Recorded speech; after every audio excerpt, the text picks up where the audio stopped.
કોંગ્રેસના દિગ્ગજ નેતા સ્વર્ગીય અહેમદ પટેલની દીકરી મુમતાઝ પટેલે કારમાં બેસીને એક વિડીયો વાયરલ કર્યો હતો, જેમાં તે બતાવે છે કે આવો તમને બતાવું ભરૂચ શહેરના ખાડાઓ તેમને બતાવ્યા હતા અને પ્રશાસનની નિષ્ફળતા બતાવી હતી. ત્યારે તેમના વિડીયો ખૂબ જ વાયરલ થઈ રહ્યો છે. ત્યારે તેમના વિડીયોને લઈને ભરૂચના સાંસદ મનસુખ વસાવાએ શું કહ્યું તે સાંભળો. સૌપ્રથમ તો મુમતાઝ પટેલે જે પ્રજાના પ્રશ્નોને વાચા આપવા માટે જે પ્રયાસ કર્યા એના માટે હું એને ખૂબ ખૂબ અભિનંદન આપું છું.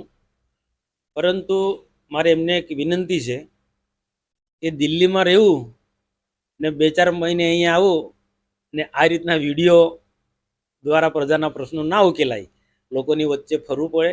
આ સિવાય પણ ઘણા બધા પ્રશ્નો છે. વિરોધ પક્ષના નેતા તરીકે અને સ્વર્ગસ્થ અહેમદ પટેલની જગ્યાએ સ્થાન મેળવવું હોય તો સતત પ્રજાના પ્રશ્નો માટે પ્રજાની વચ્ચે રહેવું પડે. આ પ્રયાસ માટે હું અભિનંદન આપું છું. હું આશા રાખું કે તેઓ એક મજબૂતાઈથી એક વિરોધ પક્ષની ભૂમિકા ભજવે. પરંતુ સાથે સાથે મારે એમને એમ કહેવાનું છે કે જે ખાડા પડ્યા છે, આપણે બધા જાણીએ છીએ કે આ વર્ષે અતિ ભારે વરસાદ થયો છે, જે રેકોર્ડ બ્રેક વરસાદ થયો છે અને સતત 4 મહિના સુધી વરસાદ છે.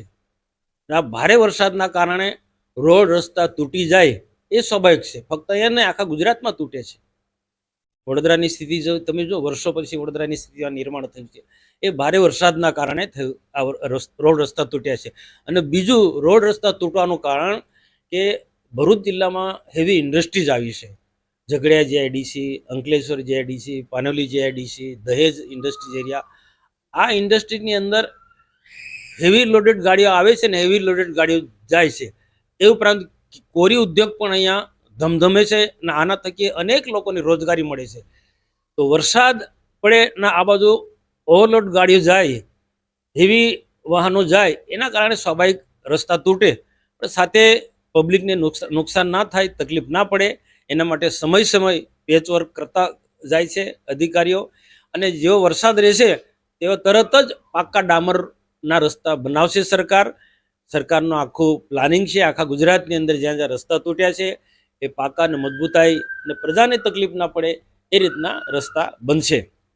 સાથે સાથે મેડમ મુમતાઝને મારી એ પણ એક સલાહ છે કે ગાડી ચલાવતા કેટલાક નિયમોનું પાલન કરવું પડે.